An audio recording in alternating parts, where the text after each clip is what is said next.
Terlambat pertolonganmu, besar setiamu, sepanjang hidupku.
kasih setiamu,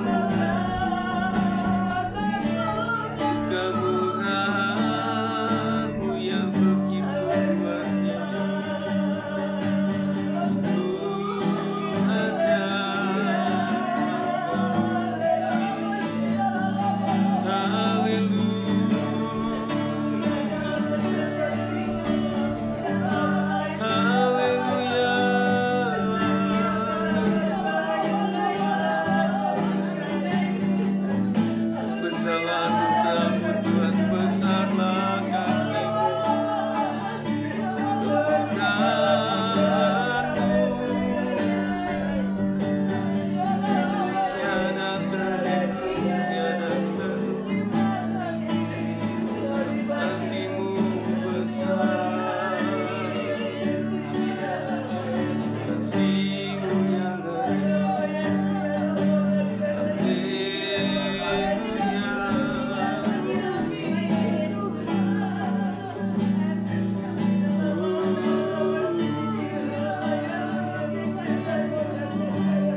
menjamah, Tuhan menjamah.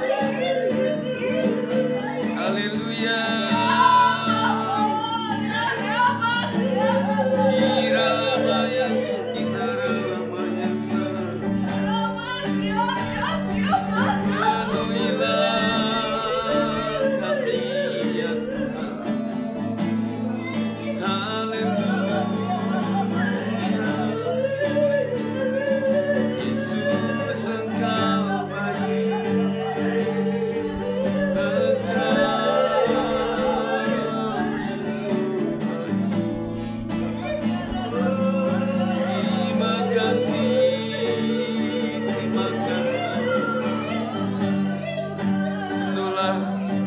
setiap hati kami Tuhan, dengan rahmat dan anugerah-Mu yang besar. Sungguh tiada yang seperti Engkau, tiada yang seperti-Mu. Kami bersyukur, kami bersyukur. Nama dan kasih setiamu.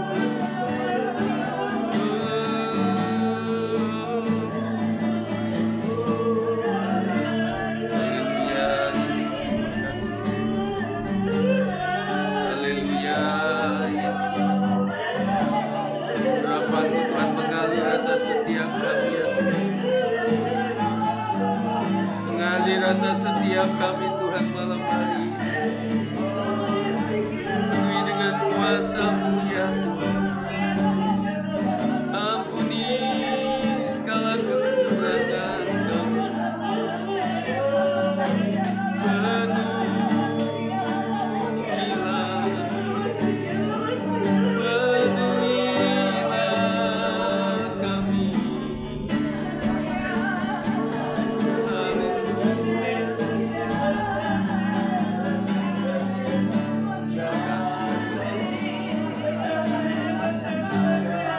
Makasih ya Tuhan Yesus. Penuhi setiap kami ya Tuhan. Bagi boleh mengalami pengalaman yang indah bersama-Mu. Boleh mengalami kasih anugerah-Mu Tuhan Yesus,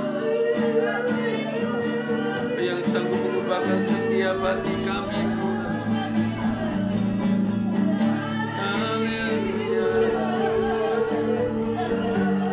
Glory, glory.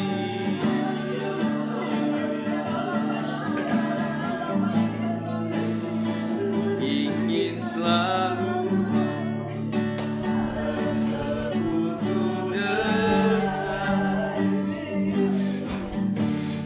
nikmati hadirat-Mu, biarkan Roh-Mu tinggal dalam hidup. Sungguh indah, ku ingin selalu dengan sungguh-sungguh bersekutu dengan-Mu, menikmati hadirat.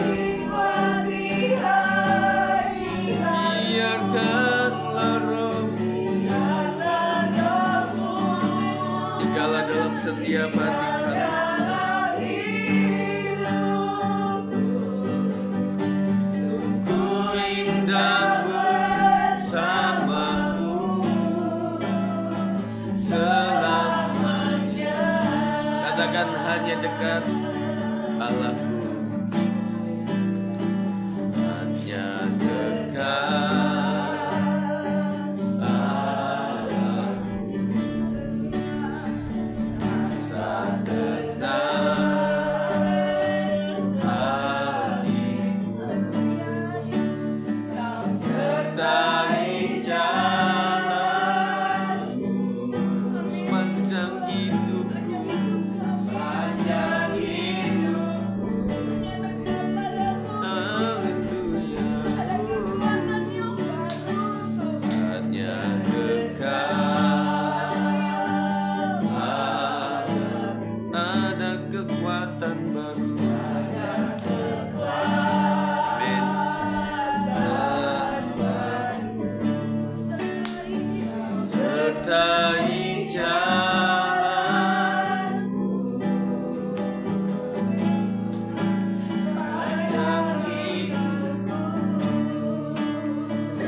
Katakan ku ingin selalu, ku ingin selalu bersekutu dengan menikmati.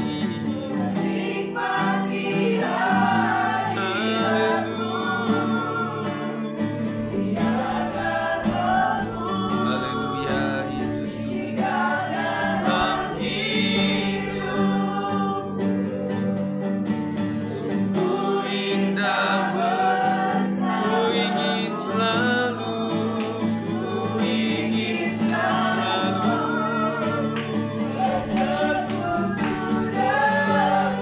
inilah kerinduan kami ya Tuhan Yesus, bahwa kami untuk mengalami-Mu secara pribadi Tuhan. Biarlah Roh-Mu bekerja atas kami hidup. Sungguh indah.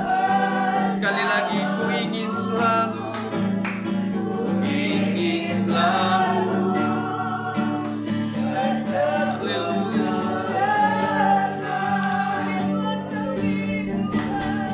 Nikmati hadirat-Mu, biarkan Roh-Mu tinggal dalam hidup. Sungguh indah bersama-Mu, sungguh indah bersama-Mu, sungguh indah bersama-Mu, sungguh indah bersama-Mu, sungguh indah bersama-Mu selamanya. Haleluya. Terima kasih ya Tuhan. Ingatkan kami akan kasih dan kemurahan-Mu ya Tuhan Yesus, supaya kami boleh mengalami lawatan Allah setiap saat, setiap waktu, sampai kami bisa berkata Tuhan Yesus baik dalam segala hal. Terima kasih berkat-Mu atas umat-Mu dan anugerah-Mu. Kami bersyukur buat kemurahan-Mu, buat kebaikan-Mu. Terima kasih, terima kasih. Kau mendengar setiap doa kami ya Tuhan. Kau mendengar setiap keluh kesah kami ya Tuhan. Karena Kau dekat dengan orang yang patah hati, yang remuk hatinya karena Engkau Tuhan. Tuhan mendengar setiap doa-doa kami. Tuhan yang melihat setiap yang ada dalam hati kami. Terima kasih Tuhan. Terima kasih Tuhan. Haleluya. Haleluya. Pegang hidup kami ya Tuhan Yesus. Allah yang memiliki masa depan kami ya Tuhan Yesus. Lihat setiap kerinduan dan cita-cita kami ya Tuhan. Kau melihat segala kesibukan kami Tuhan, untuk mengurusi segala sesuatu dalam keluarga rumah tangga kami. Kami percaya Tuhan memimpin kami. Terima kasih. Haleluya.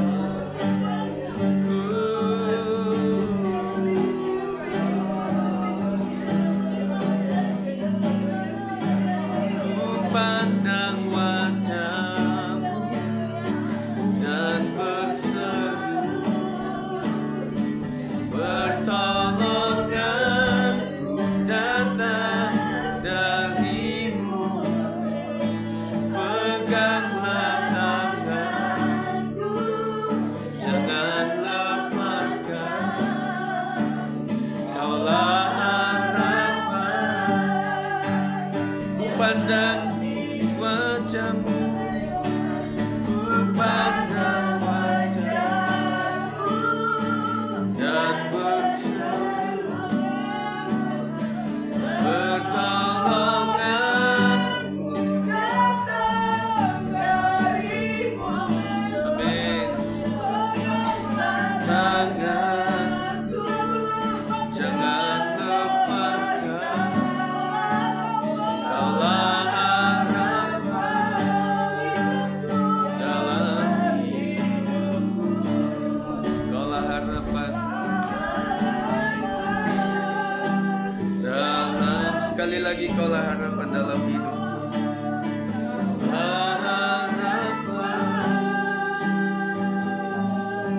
Kami percaya Tuhan dalam hidupku. Kami percaya Tuhan, ketika harapan masih ada dalam hidup kami akan cenderung kuat dalam menghadapi segala sesuatu. Bahwa kami untuk mengalami Tuhan secara pribadi melalui mendengar akan firman Kristus.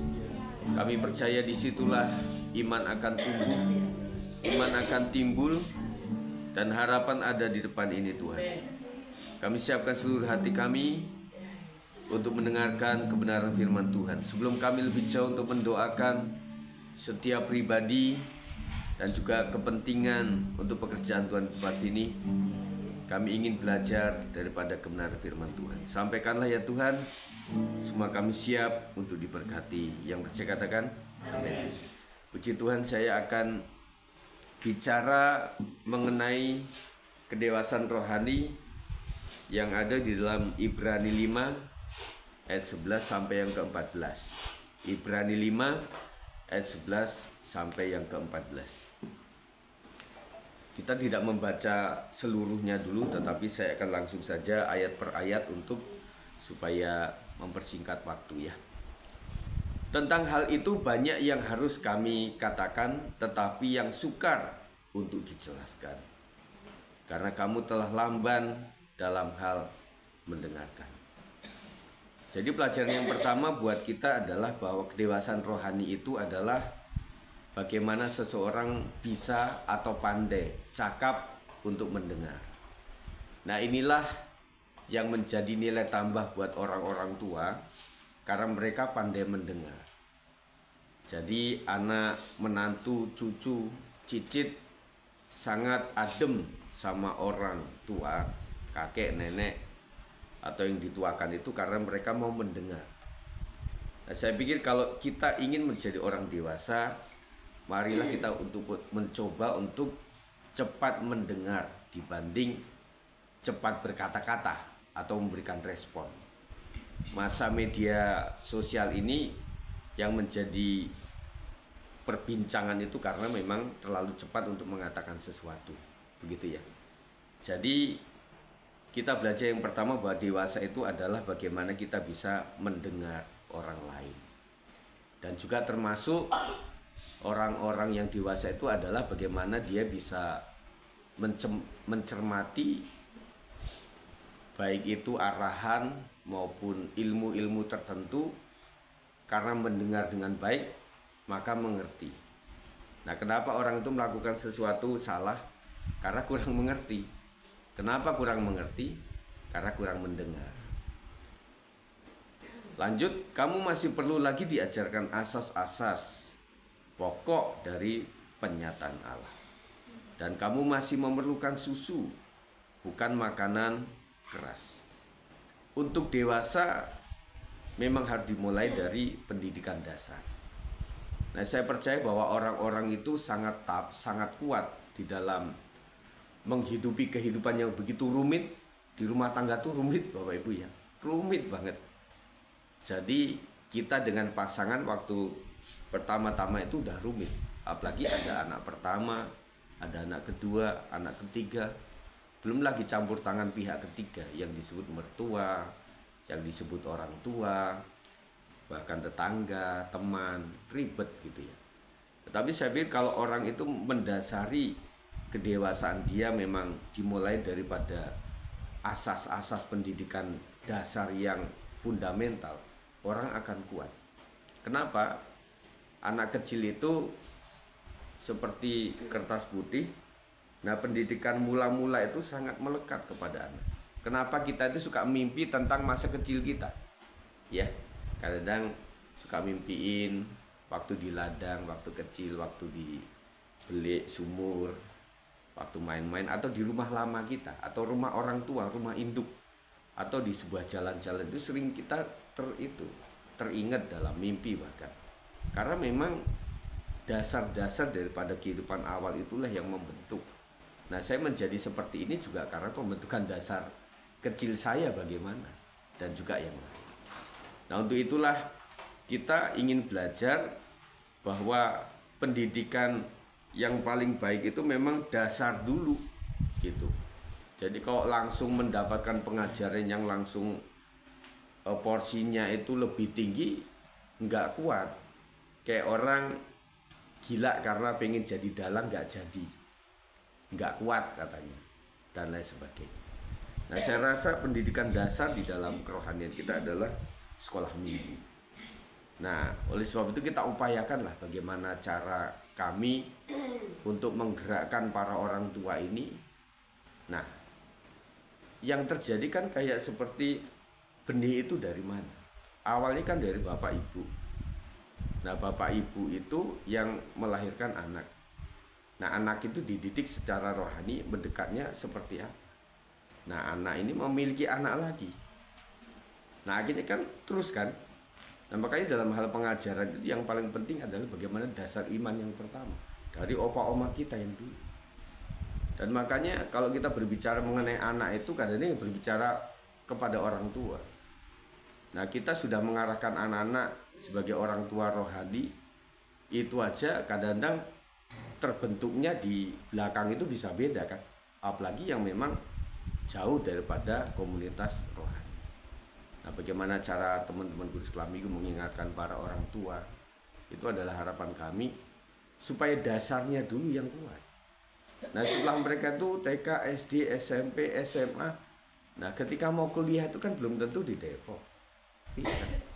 Belum sampai kuliah lah kita menyadari bahwa SMP, SMA itu anak sudah susah diatur, udah pengen jalannya sendiri aja. Jadi kalau enggak didasari dari sekolah minggu, pra-remaja, teens itu mudah hilang gitu. Nah, maka ini yang paling penting dalam gereja Tuhan untuk mendasari mereka. Nah, itu kan pengalaman dari kita.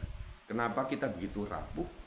Ya mungkin kita memang didasari tidak dengan sikap rohani pendidikan awal ya. Maklum ya, orang tua zaman dulu kan memang agak cetek pemikiran untuk mengarahkan kemana. Nah, kita ini kan sudah mendapatkan ilmu agama yang dari berbagai sumber, seharusnya tidak ngikutin bapak-bapak kita yang dulu yang cetek untuk mengajar dan sebagainya, dimulai dari kita gitu. Nah, jadi kalau asalnya memang dari kekuatan pengajaran yang runtut itu ya semoga tidak mudah tergoyahkan. Nah, kalau orang dasar-dasar imannya belum jelas, dikasih pengajaran yang agak ekstrim, ya dia akan terombang-ambing.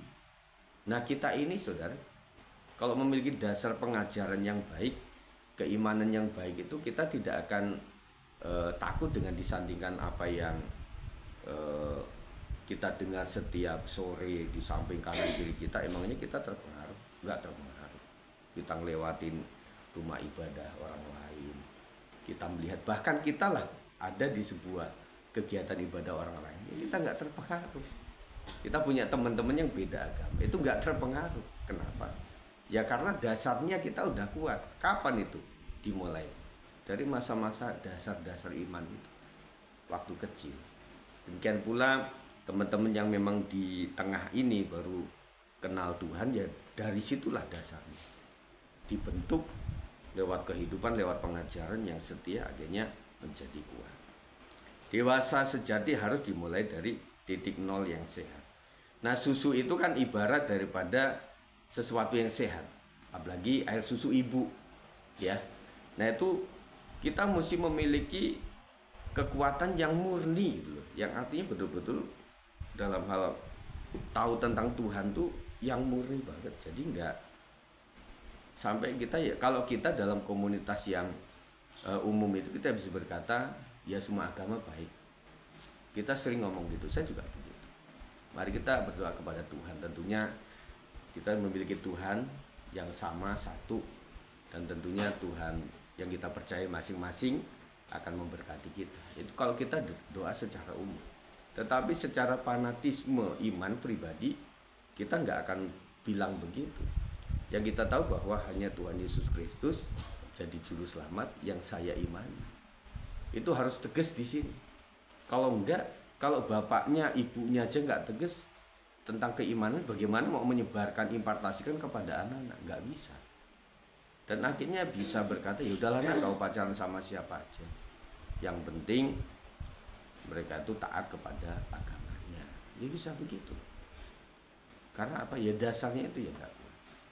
Jadi inilah yang menjadi satu PR buat gembala kami untuk bisa mengajarkan itu runtut. Nah, puji Tuhannya bahwa saya sebagai gembala itu relatif standby terus. Jadi bisa mengajarkan asas-asas kebenaran. Itu pun juga terganjal dengan teman-temannya nggak setia untuk ibadah. Ikut juga nggak terlalu konsen gitu ya. Jadi makanya ya kalau orang pengen belajar dengan baik itu ya saya sarankan memang duduknya itu antara tengah ke depan.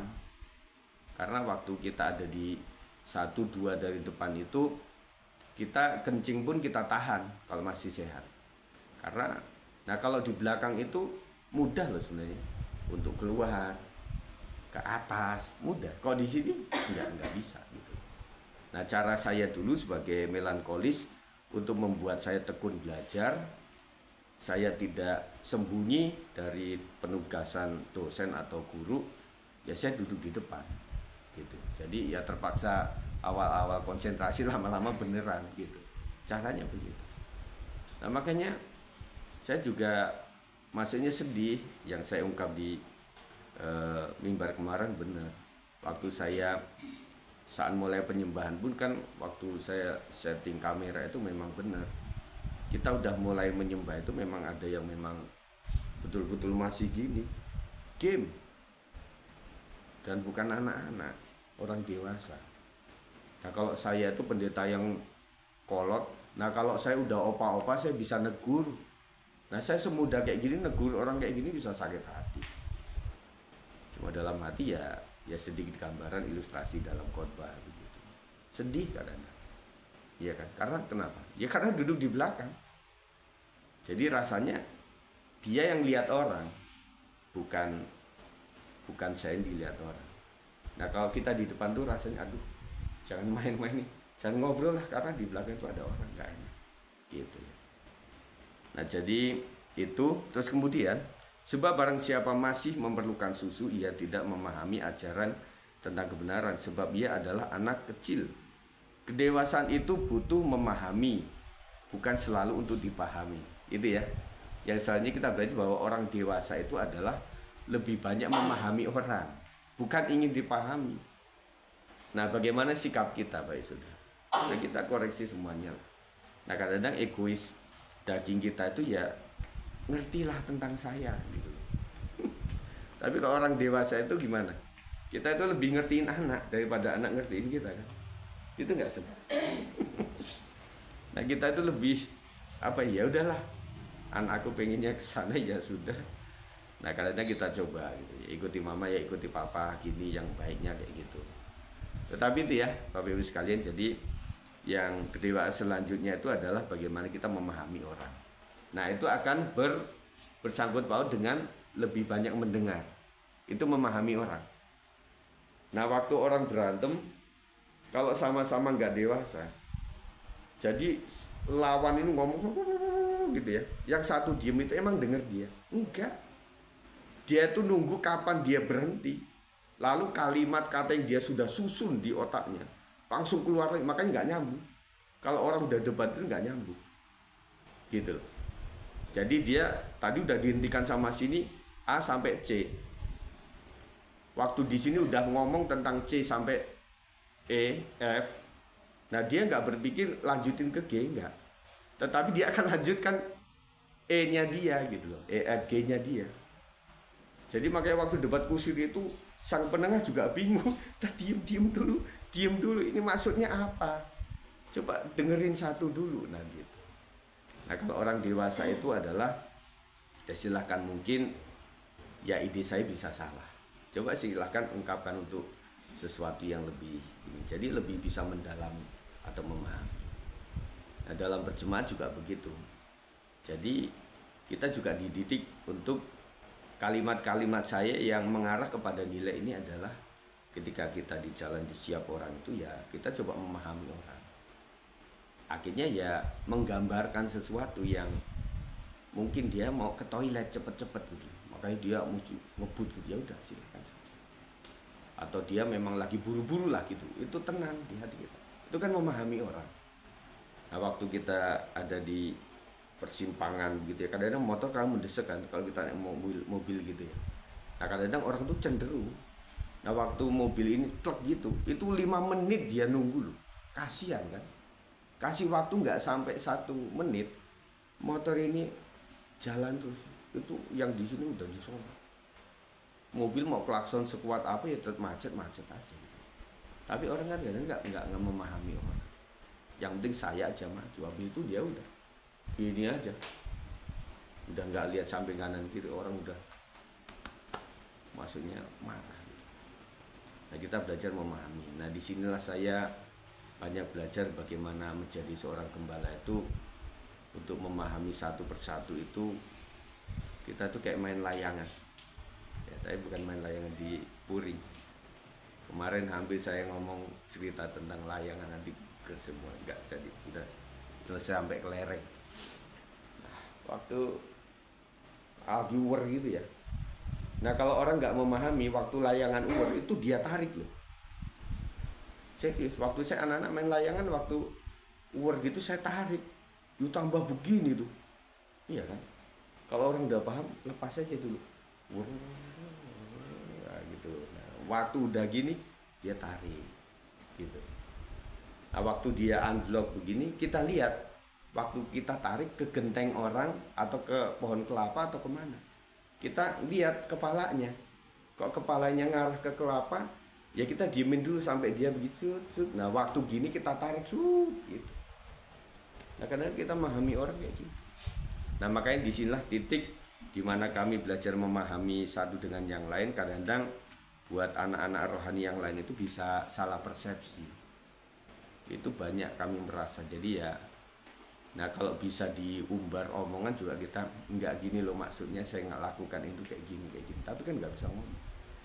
Sampai waktu nanti menunjukkan, oh ternyata Pak Gembala tuh melakukan itu ada maksudnya.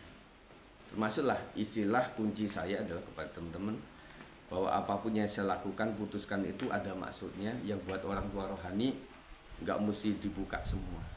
Kayak kepada orang tua, kepada anak 1, 2, 3 kan nggak selalu dibukain kan. Tentang anak yang pertama kita nggak selalu buka kepada anak yang kedua.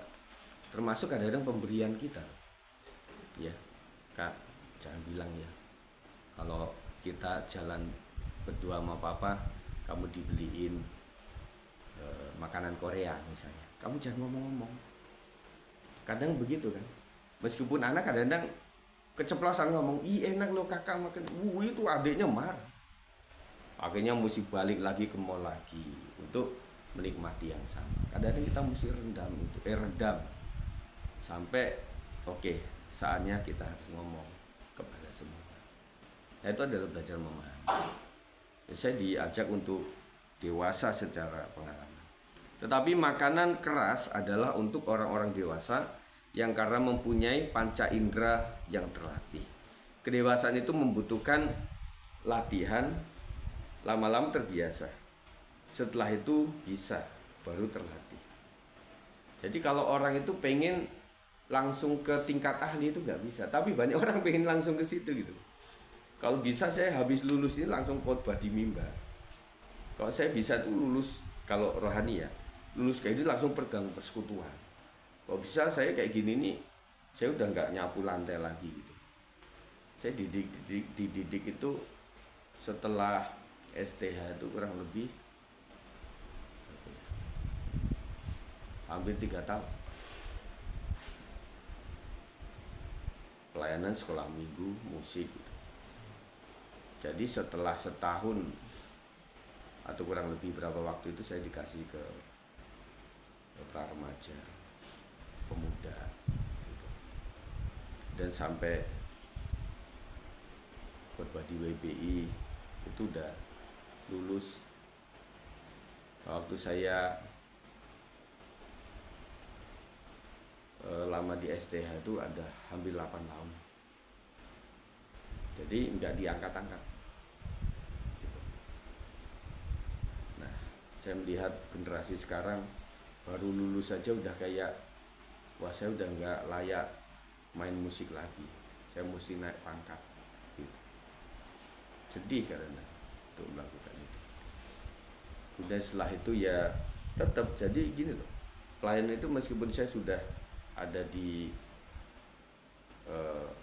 PDP waktu itu, pelayanan yang awal-awal nyapu ngepel itu tetap saya lakukan. Jadi itulah Tuhan membentuk saya untuk belajar memahami keadaan, ya.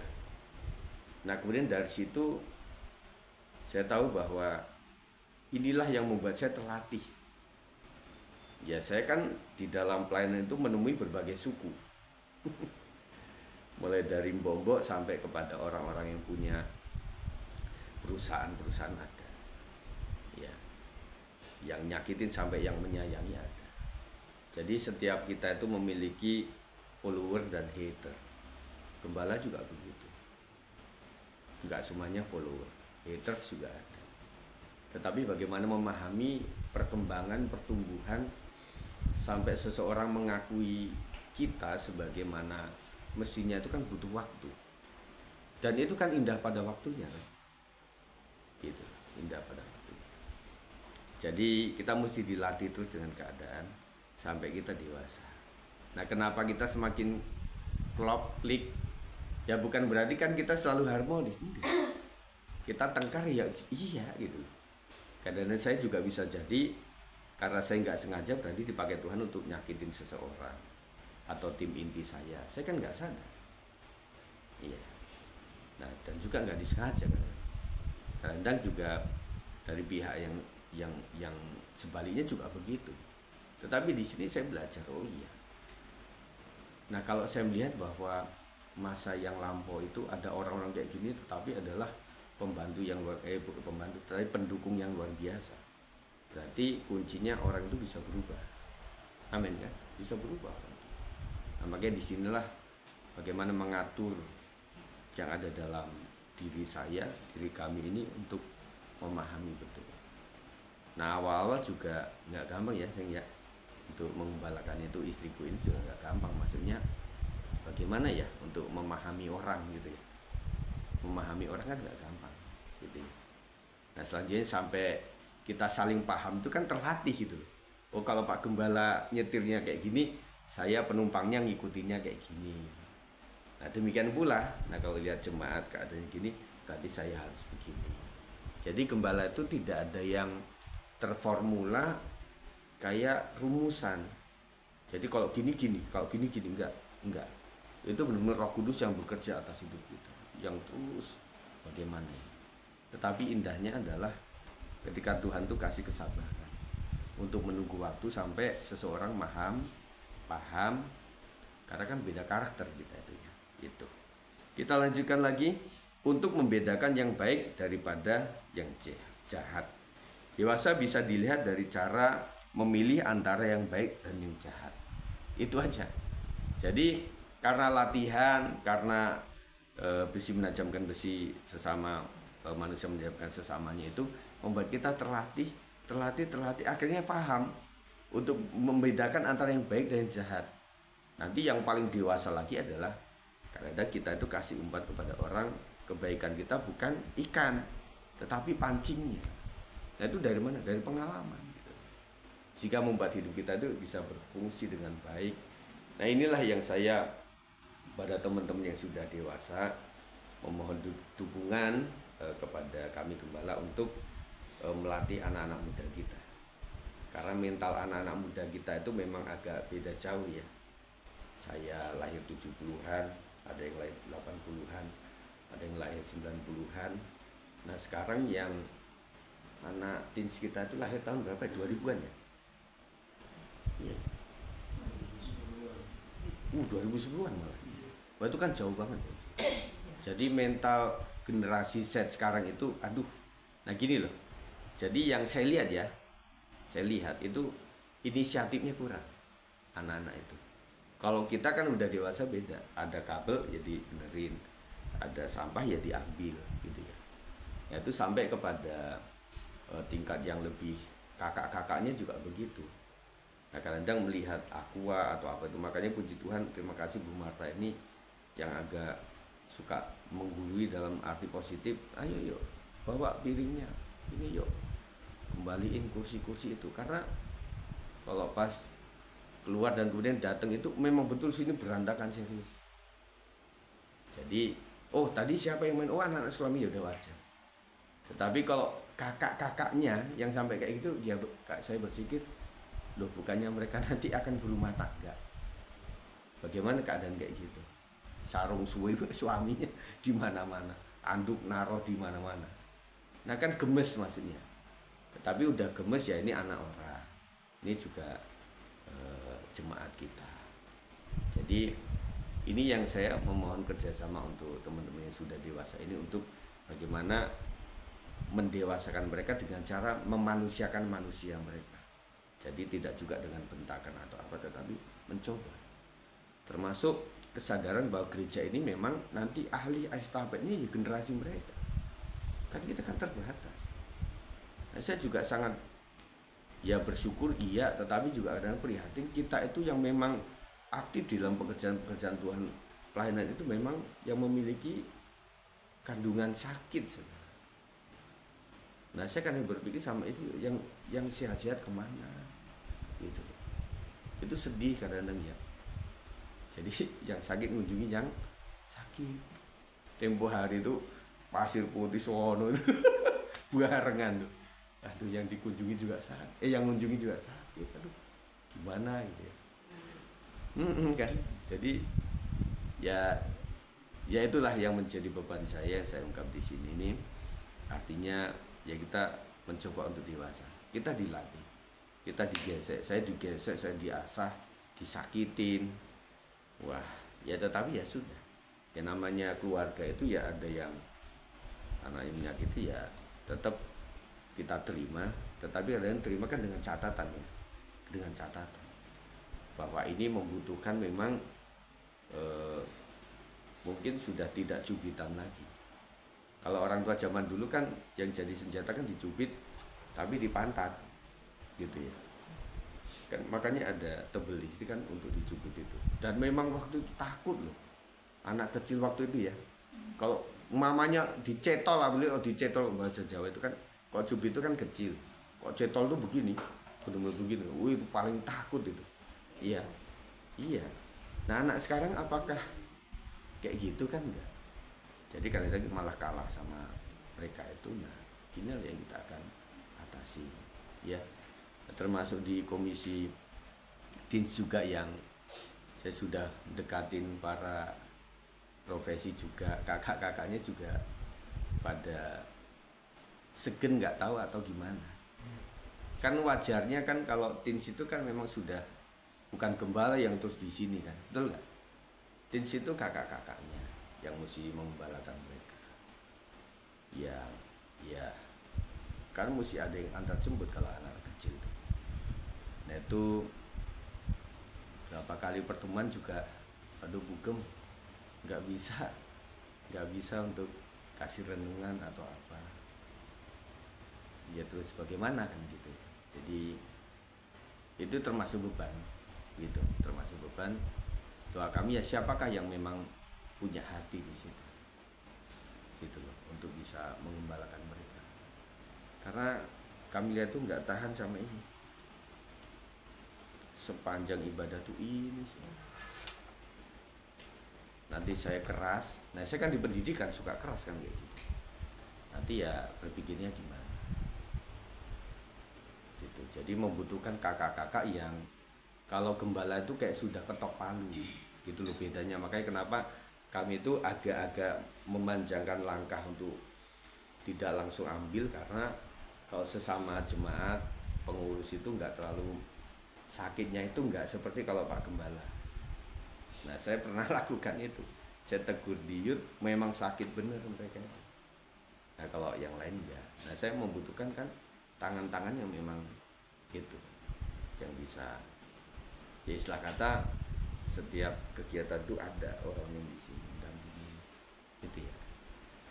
Nah itu saya pikir yang menjadi olahan kita didewasakan dulu untuk menjadikan anak-anak kita menjadi dewasa. Itu ya, itu saja sampaikan malam hari ini. Lantas sebelum kita berdoa syafaat sama-sama nanti ungkapkan aja yang kita akan doakan. Kita akan berdoa. Tuhan Yesus tolong kami, berkati kami supaya pemberitaan firman pelajaran pada saat malam hari ini boleh menjadi berkat bagi kami semuanya. Kami tahu ini adalah pekerjaan Tuhan. Ini bukan sesuatu yang semudah untuk membalikkan tangan, tetapi membutuhkan orang-orang yang memiliki hati, memiliki panggilan untuk ikut ambil bagian dalam hal seperti ini.